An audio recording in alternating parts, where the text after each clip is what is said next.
Welcome to the Explainer. Okay, today we are diving into something absolutely crucial. It's the secret sauce of literally every human connection: trust. We toss this word around constantly, right? At work, in our relationships. But today, we're actually going to pop the hood and deconstruct the architecture behind it together. Prepare to dismantle everything you thought you knew about trust. So, let me ask you, is trust really just a soft, kind of all or nothing gut feeling? If you're like most of us, you probably treat it like an aura, like someone either has good vibes and you trust them, or they don't and you just write them off, right? Well, actually, scratch that. What if I told you trust isn't a vague emotion at all? It's actually a highly specific set of judgments and, crucially, chosen risks. Here's the roadmap for our explainer today. We're going to cover 1. Redefining trust. 2. Trust, risk, and learning. 3. Trust as a mood. 4. The 4 trust quadrants. And finally, 5. Building prudent trust. We are building a tangible framework here, so let's get into it. All right, section 1, redefining trust. We're moving beyond that vague feeling. Okay, so trust actually breaks down into 4 distinct, observable assessments. When you say to someone, "I trust you," what you're really doing is giving them a passing grade on these 4 specific metrics. First up, sincerity. Do you mean what you say? Do your behaviors actually match your words? Second is competence. Do you genuinely have the skills and the capacity to pull off what you're promising? Number 3, reliability. Are you following through on time? And finally, care. Do you have my mutual interest in mind, or are you just looking out for number 1? Trust completely breaks down when even just one of these pillars wobbles. Think about it. You probably know someone who is super sincere, highly skilled, so they pass the first 2, but they are literally always late. That's a reliability gap. It's not a fundamental character flaw, but man, it still impacts your trust in them, right? And here's the kicker. Trust is highly domain-specific. It's not a blanket statement. Like, you might completely trust a top-tier surgeon to operate on your gallbladder. Obviously, they've got the medical competence. But would you automatically trust that exact same surgeon to manage your retirement portfolio? Yeah, no way. Probably not. The difference isn't that there's suddenly an untrustworthy person. It's just a different assessment of competence in a totally different domain. Moving right along to section 2, trust, risk, and learning. This is the cinematic proof of shared struggle. To really visualize how trust and risk interact, let's look at the classic movie Remember the Titans. Remember those early camp scenes? The team is forced to run these exhausting, brutal night drills. At first, the players see it purely as punishment. They don't understand it, so they're resisting it completely. But then the turning point hits.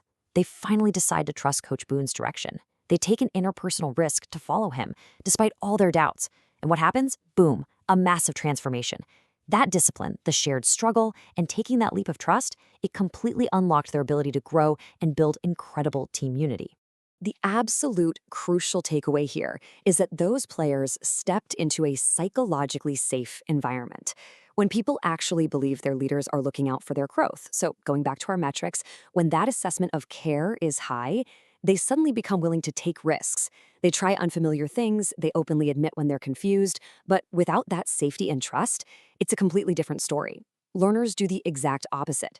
They avoid effortful practice, they hide their mistakes, and they literally cap their own development. It's a real game changer. Let's hit section 3, trust as a mood, the emotional lens of collaboration. You see, trust isn't just a clinical judgment. It actually acts as a mood, an emotional context that colors literally everything happening around us. Think about being in a mood of trust. Your brain is open, you see possibilities, you assume positive intent when a coworker drops the ball, and you coordinate so easily. Because learning is a deeply social thing, people in this mood ask way more questions and learn way faster from failure. But flip that to a mood of distrust, we completely shrink. We narrow our options, we obsessively scan the room for threats, and we essentially brace for disappointment before anything even goes wrong. Relationships weaken, communication gets heavily guarded. Frankly, you could have the absolute best training program in the world, but a mood of distrust will kill the opportunity to learn on the spot. All right, section 4, the 4 trust quadrants. Time to self-diagnose. Where do you fall on the matrix? To figure this out, we need to map out 2 specific axes. The vertical axis, that's your assessment skill. Basically, how good are you at evaluating those 4 metrics we just talked about? Sincerity, competence, reliability, and care. The horizontal axis is your willingness to risk. That's your readiness to actually take that relational leap of faith. And naturally, both of these run from low to high. So when you cross those two axes, you get this master matrix. Depending on your own personal mix of skill and risk, you're going to fall into one of four distinct camps: skeptical, prudent, lonely, or naive. Now, a quick caveat. This is a lens on how we relate to trust itself, okay? Not whether the people around us are objectively trustworthy. Let's break down each of these personas so you can pinpoint exactly where you might be operating. Let's start up in the top left corner, the skeptical quadrant. This is high skill but low risk. If you're hanging out here, you are incredibly good at spotting issues, insincerity, incompetence, you name it. You probably pride yourself on being a total realist, which, hey, is great for avoiding bad commitments. But the trap here, you withhold trust even when the evidence says it's totally safe. And when that skepticism hardens, it morphs into toxic cynicism. You start thinking, everybody's got an angle, or this is absolutely going to fall apart. Over time, that mindset quietly erodes relationships and completely shuts down collaboration. Dropping down to the bottom left, we find the lonely quadrant. This is low skill and low risk. Folks in this zone might have grown up in environments where distrust was just the norm. Since they lack the tools to properly evaluate competence or care, they just paint everyone with the exact same broad brush.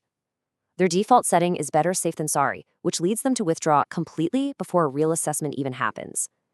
And tragically, this leads to a sort of involuntary hermithood. Disconnection goes way up, while performance and well-being take a sharp nosedive. Now, swinging over to the bottom right, we've got the naive quadrant. Low assessment skill, but super high willingness to risk. This is basically enthusiasm without boundaries. If this is your camp, you probably trust very easily based on a positive gut feeling, hope, maybe some shared hobbies, but you're completely ignoring the actual behavioral evidence. Sure, it feels generous, but it carries a massive hidden cost. By trusting blindly where caution is actually needed, naive trusters invite exploitation. They get disappointed over and over and face serious burnout. Honestly, after getting burned one too many times, folks in this quadrant often swing violently all the way back across the board into chronic skepticism. Which brings us to the top right quadrant, the ideal spot: prudent trust. This is the sweet spot of high assessment skill and high willingness to risk. Prudent trusters evaluate really carefully. They check track records, they look for actual behavioral data, and then, importantly, they take the relational risk to say yes. It's trusting with your eyes wide open. Now, it doesn't mean you'll literally never be disappointed. It just means you learn from experience while staying open to building new connections. This exact combo of discernment and openness, that is the engine behind highly collaborative, high-learning team cultures. All right, final section. Section 5, building prudent trust. These are actionable steps for intentional relationships. Now, if you just recognized yourself in these skeptical, lonely, or naive quadrants, take a deep breath. It's okay. You aren't permanently stuck there. Both your assessment skills and your willingness to take risks can absolutely be developed. So here are 3 powerful moves you can make to start building prudent trust today. Number 1, teach the 4 assessments explicitly. Stop using trust as this vague catch-all phrase.